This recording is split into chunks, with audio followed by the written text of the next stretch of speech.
Continuamos abordando la polémica y tensa situación que se evidencia acá en Estados Unidos. Ante lo que es la decisión de un juez del sistema judicial de acá de Estados Unidos, el presidente de este país ha dicho recientemente que hay que destituirlo. De hecho, de inmediato ha recibido una reacción por parte del presidente de la Corte Suprema de Justicia, criticando al primer mandatario en función de lo que es el rescate o la garantía de la autonomía de poderes. ¿Cuál es el objetivo de la Casa Blanca? Continuar emanando decisiones que mantengan a la opinión pública preocupada, manteniendo al país tenso o a gran parte del país tenso, porque sabemos que hay muchos que están celebrando todas estas decisiones que por vía ejecutiva se están firmando por decreto desde el despacho Oval y de otros lugares. Para hablar un poco sobre el abordaje político, quiero presentar a nuestra siguiente invitada, una gran amiga, Sacha Tirador. Ella es consultora política, conductora del programa de Sacha View. Sacha, gracias por estar con nosotros y ayúdanos a entender esta dinámica. Van 60 y tantos días de esta presidencia y yo siento que ya estaríamos en el año número 4 de la administración actual. Es decir, ¿qué nos resta por ver? ¿Qué está pasando? Cuéntame. Bueno, saludos a ti y a todo tu público. Siempre un placer estar contigo. Mira, lo que estamos viendo es lo nunca antes visto en Estados Unidos de América y es prácticamente el estilo del ministro de Hungría, ¿no? Que es un dictador y esta es la dictadura en Estados Unidos. Y es, por supuesto, la prueba de poderes. Sabemos que existen tres poderes en este país bajo la Constitución, que es el poder ejecutivo, legislativo y el ejecutivo. Y el poder ejecutivo tiene amenazado al poder legislativo de postularle a personas en contra a cualquier republicano en el Congreso que se atreva a no apoyar las medidas que está tomando el poder ejecutivo contra el poder legislativo. No nos debe coger de sorpresa, ya que el vicepresidente J.D. Vance había ya anunciado que el poder ejecutivo no tenía por qué seguir las órdenes o acatarse a las órdenes del poder judicial. Y eso es lo que estamos viendo en estos momentos. ¿Qué pasa con los demócratas en el Congreso? Sacha, ¿están esperando un mejor momento para manifestarse en bloque desde unicameral o bicameralmente? Porque veo que van por su cuenta los republicanos, como le decía el anterior invitado, a Rodolfo Po, siento que los republicanos están muy tranquilos porque el liderazgo, le guste o no a algunos republicanos, lo está llevando el presidente de Estados Unidos y pareciera que no le importa otra cosa. Pero los demócratas no los veo, digamos, obstaculizando políticamente como debe ser. No, claro que lo es. Es que en estos momentos, dentro de lo que es el Partido Demócrata, hay una lucha interna.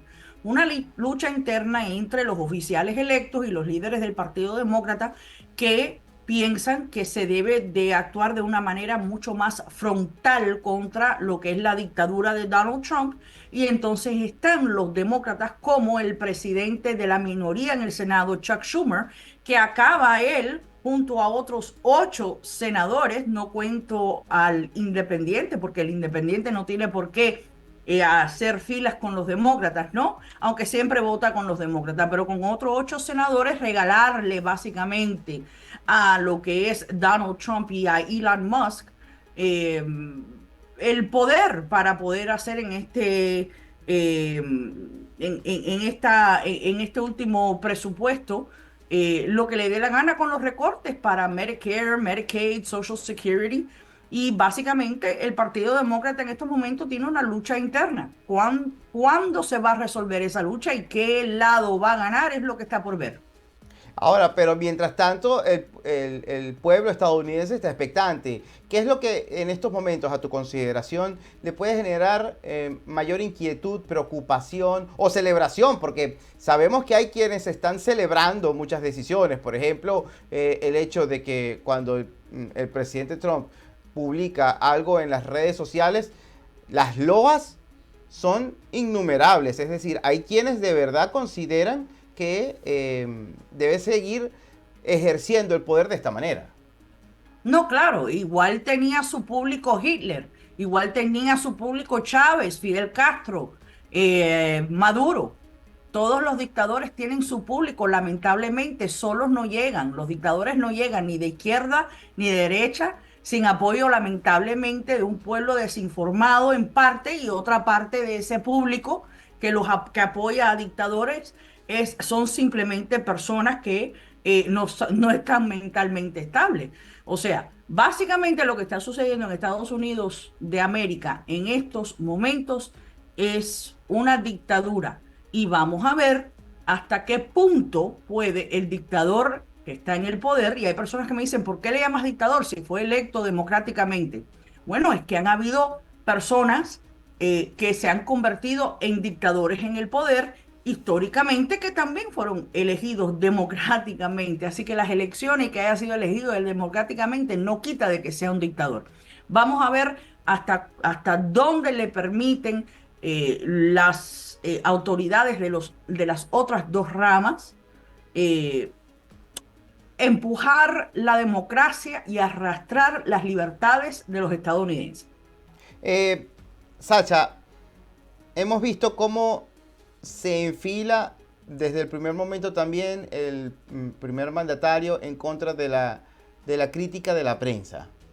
Hoy, casualmente, también mencionaba una cadena estadounidense en medio de sus acostumbradas participaciones.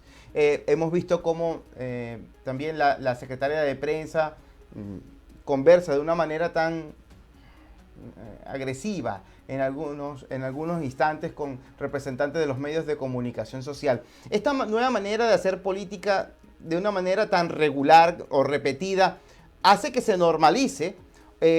Tenemos que acostumbrarnos a ello. Es así como está cambiando el mundo. Ya no tenemos que esperar por las declaraciones a través de las grandes cadenas televisivas, sino que tenemos que estar pendientes de los teléfonos celulares, dispositivos y redes sociales para saber qué decisiones se están tomando. ¿Estamos atravesando esa línea limítrofe en evolución de tiempo? Mira, lamentablemente estamos pasando por un momento donde incluso las protestas en las calles en Estados Unidos no están siendo transmitidas por las cadenas principales, que es ABC, CBS, NBC, producto de amenazas de parte del FCC, que es la comisión que rige las licencias de estas cadenas, ¿no? De que si ellos transmiten estas protestas, entonces básicamente lo que están es incitando a la violencia y pueden multarlos o quitarles sus licencias. Por eso es que cada día crece más lo que es la prensa alternativa, que es la prensa de las diferentes plataformas en las redes, para las personas buscar información. Eso es bueno y a la vez no es tan bueno. ¿Por qué? Porque hay muchas plataformas que no son responsables con la información y ahí entonces donde se riega lo que es la falsa información. Y no, normalizar no, yo no creo que se debe normalizar. Yo creo que lo que sucede también es que hace muchísimo tiempo para acá vivimos en un mundo donde no hay sentido de comunidad, ¿no? Nos acordamos todos al comienzo de la campaña del primer mandato, la primera administración de Donald Trump en el 2016, cuando votaron a un periodista, Jorge Ramos, de Univisión, de una conferencia de prensa. Y era para que en ese momento todos los periodistas se solidarizaran con ese periodista independiente para quien trabajaba, independientemente de si simpatizaban con él o no. Y no sucedió. Sí. Sacha, como vives acá en el sur del estado de Florida, quiero también voltear un poco el análisis hacia lo que sucede en el estado del Sol.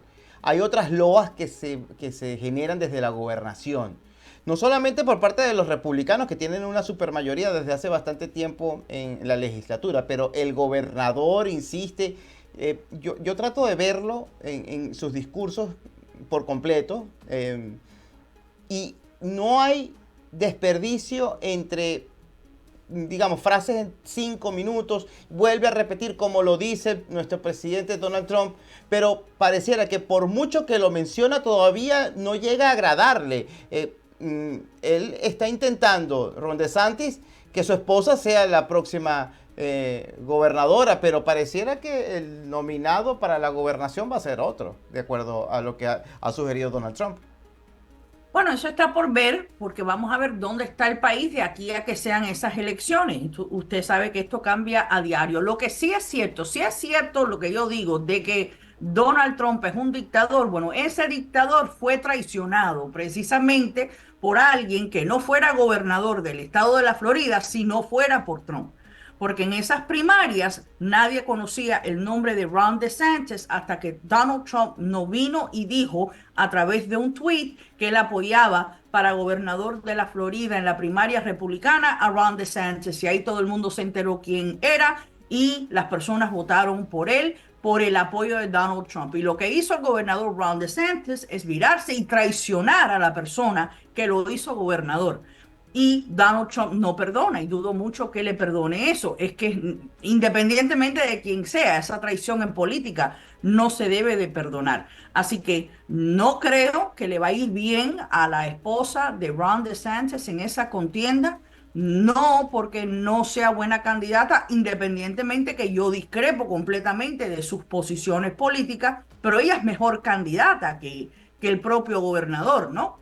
Pero no creo que le va a ir bonito porque creo que lo que es la maquinaria de Donald Trump le va a caer encima. Y es precisamente por esa traición, porque en política tú tienes que calcular bien los tiempos. Y Ron DeSantis se adelantó a aspirar para la presidencia. Si echamos el tiempo atrás y Ron DeSantis se hubiese quedado quieto, hubiese apoyado a Donald Trump, su esposa en estos momentos fuera la candidata principal para reemplazarlo a él. ¿Qué le depara al estado de Florida tomando en cuenta que hay una política migratoria en la legislatura de Tallahassee bastante agresiva, tipificando de hecho un nuevo delito como es el reingreso de manera irregular al estado de Florida por parte de un inmigrante indocumentado? Además de ello, creando una base de datos, Sacha, y lo sabes, una base de datos que denuncie a alguna agencia policial si está o no cooperando. Y esto está establecido en ley, si está cooperando o no con ICE, con la Policía de Inmigración. Esto está avalado por una ley que ampara a la Junta Estatal de Inmigración. ¿Qué le depara al estado de Florida? Pareciera que lo están depurando. ¿Somos los inmigrantes una piedra en el zapato de este bello estado? A mí me encanta Florida. Bueno, mira, lamentablemente lo que es los estados azules siempre han apoyado lo que es la inmigración, legal o no legal, siempre y cuando sean personas decentes, que la mayoría de la migración hispana son personas decentes, independientemente si tengan papeles o no. Y precisamente por ese apoyo que los estados azules le han brindado a la como azules son el motor económico de la nación. Si no fuera por los estados azules, los estados rojos se mueren literal de hambre. Así es como funciona la economía de la nación. Y lo que está sucediendo es que básicamente las personas que son indocumentadas se están yendo de los estados rojos. Y por eso cada día va a aumentar más el costo de vida en lo que son los estados rojos. Porque nos vamos a quedar aquí en el sur de la Florida, Doral se quedará vacío, Hialeah se quedará vacío y el sur de la Florida se quedará vacío sin trabajadores. Porque han venido con el cuento hace muchos años los anglosajones de que los hispanos les quitan su trabajo, lo cual no es cierto, porque los anglosajones que residen en estados rojos no es que no solamente no están dispuestos a hacer el trabajo que hace el inmigrante hispano, sino que vive del dinero que provee los estados azules para lo que son los cupones de alimentos, el Medicaid, el Medicare, todo. Porque todos los programas sociales que ellos tantos critican, estos anglosajones en los estados rojos viven de programas sociales creados por demócratas. Así que Lo veremos en la economía y es muy lamentable lo que está sucediendo. Y es muy lamentable que los líderes supuestamente de las diferentes comunidades cubana-americana y venezolana-americana no alcen su voz por la desfachatez y la humillación que le están haciendo a los indocumentados de sus respectivos países. Porque yo tengo una pregunta, por ejemplo, para la oposición venezolana, a los líderes de la oposición venezolana. ¿Qué diferencia hay entre Nicolás Maduro, que le cae a palos y eh, mete en la cárcel sin ningún tipo de juicio a las personas simplemente porque son opositores políticos? ¿Qué hay de diferencia en eso a lo que acaba de hacer Donald Trump con estos muchachos que yo no dudo que alguno sea del famoso tren de Aragua, pero no todos, porque ya tenemos reportajes y tenemos testimonio de sus propios familiares que han sido deportados a un infierno, porque esa cárcel de El Salvador es un infierno para estos jóvenes venezolanos que seguramente, y han tenido, seguramente no, el Departamento de Justicia ha tenido que admitir que no tienen récord criminal. Eso lo admitieron hoy y es una vergüenza. Yo pregunto a la oposición venezolana, a María Corina Machado, al presidente legítimo Edmundo González Urrutia, ¿dónde está su compasión por su gente? ¿O es que el problema es que son oscuritos de piel y no son parte de la élite venezolana, que desgraciadamente es lo que trajo esa élite, es Hugo Chávez y trajo a un Maduro? ¿Por qué nadie está alzando su voz, sus voces por unos jóvenes, unos muchachos que cruzaron la frontera por la situación tan desagradable que hay en Venezuela? Vinieron a Estados Unidos, uno de ellos barbero, señores, en Dallas, Texas, y lo están acusando de ser del tren de Aragua, sin pruebas, sin pruebas. ¿Dónde están los juicios? Y nadie alza su voz. Entonces, por eso es que los pueblos lamentablemente eligen dictadores de izquierda y de derecha, porque la supuesta oposición y el supuesto liderazgo no alza la voz para todo el mundo de una manera pareja. Si no eres de la élite, no cuentas. Sacha, y sobre todo tomando en cuenta que hay un daño colateral contemplado y anunciado e incluso contemplado como autorizado por parte de Estados Unidos, cuando Tom Homan dijo que, bueno, es posible que exista daño colateral en estas deportaciones. Sacha, muchísimas gracias por estar con nosotros. Espero que de vuelta volvamos a tener una conversación con los detalles quirúrgicos que nos has dado de la actual política estadounidense y de acá del sur de Florida. Un gran abrazo a la distancia. Saludos en casa.